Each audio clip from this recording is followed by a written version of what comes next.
मौर्या मठ शिलालेख में जो आयोजन में उपस्थित है पूर्व राज्य मंत्री उत्तर प्रदेश से राकेश कुमार मौर्य जी, मैं उनसे जानने का प्रयास करता हूं कि ये जो इतना बड़ा आयोजन किया जा रहा है इसके पीछे के क्या उद्देश्य हैं? क्या लगता है कि अशोका का भारत पुनः बन पाएगा?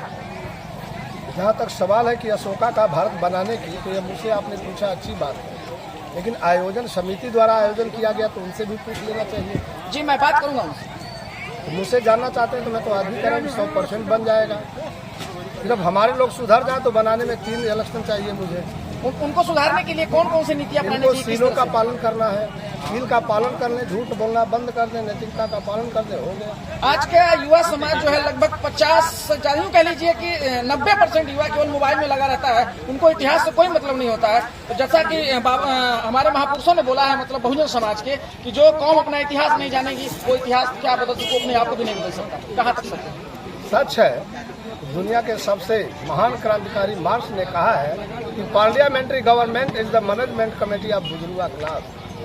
संसदीय सरकार पूंजीपतियों की सरकार है, उनकी प्रबंध समिति है, अल्पसंख्या में है 10% और चाहते हैं 90 पर शासन करना है। तो नई पीढ़ी बिगाड़ो अभियान के लिए ही मोबाइल बांटा गया। जी, तो क्या मैसेज देना चाहते हैं उस समाज के लोगों के प्रति, कम से कम उसमें सुधार आए?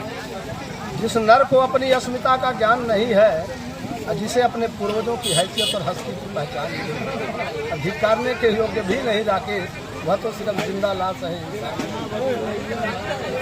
जैसा कि आप सुन रहे हैं, कितना दमदार विचार है, ये समझने योग्य है।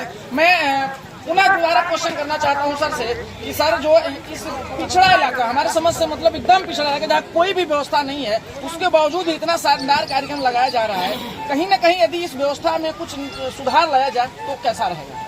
व्यवस्था में सुधार नहीं लाना है भाई, स्वयं को सुधार लाना है।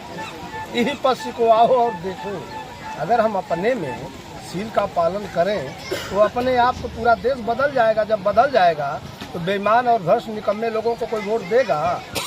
कोई नहीं देगा। तो फिर तो आपकी सरकार बनेगी। तब हम हिसाब करेंगे 2200 सालों का जो अखंड भारत का सत्यानाश किया है और लोगों में सील के जगह दुशील का पालन करवाया जबरिया, तो हम ब्याज उधार नहीं रखेंगे, बल्कि ब्याज दर ब्याज चक्रवृद्धि ब्याज एकदम सही पहुंचाएंगे। क्या लगता है जो इतना खुल के आप बातें कर रहे हैं मीडिया के सामने या मंच के माध्यम से, क्या लगता है आपको लोग सत्ता में आने देंगे? कौन नहीं आने देगा और किसकी हैसियत है? अरे जब हम 100 में 90 हैं, 90 में अगर 55 भी समझ गए तो उलट के पक्षक के चढ़ जाएंगे सीने पर, उनकी हैसियत नहीं रोक पाएंगे। इसका मतलब कहीं न कहीं लग रहा है कि फिर पुनः अखंड भारत का निर्माण होने वाला है। अखंड भारत का निर्माण तो एकदम हुआ है, पहले दिमाग साफ हो जाए, निर्माण हो जाए। चलिए, बहुत बहुत शुक्रिया हमारे साथ जुड़ने में। जैसा कि सुने हैं राकेश कुमार मौर्य जी का, जो सपने सच उन्हीं के होते हैं जिनके सपनों में जान होती है, और पंखों से कुछ नहीं होता, हौसले से उड़ान होती है। चलिए, बहुत बहुत शुक्रिया। गरिमा समझिए कम से कम। सर मैं जानना अभी जहाँ तक देखा मैंने, मौर्या मठ शिलालेख जो सम्राट अशोक महान का 18वां शिलालेख है, आज इसकी वर्तमान स्थिति देखकर दयनीय जो स्थिति हो गई है, तो कहीं से उनकी जो 9 लाइनें हैं दोनों साइड से धीरे धीरे वो विलुप्त के कगार पे जा रही है। तो इस पे सरकार से आपकी क्या मांग है? सवाल है कि हमें दोस्त और दुश्मन की पहचान करनी होगी। अगर हमें अपने दुश्मन की पहचान नहीं, उसे ही भगवान मान लिए, तो विनाश किसका होगा?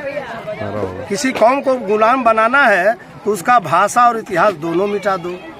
तो आपका भाषा मिट गई। यहाँ कितने लोग हैं जो जाके मठ मौर्या के शिलालेख को पढ़ पाएंगे? 1-2 आदमी है? नहीं सर। तो इसका मतलब कि निज भाषा उन्नत है, सब उन्नत का मूल, हमारी भाषा ही मिटा दी गई, गड़ गया त्रिशूल। तो ये किया है हमने भूल, तो गलती किसकी है? अगर हमने गलती किया है तो सजा भी हमें ही भोगना होगा। इसलिए मुझे कहना पड़ता है कि बाबाओं से दोस्ती की है तो त्रिशूल से डर लगता है।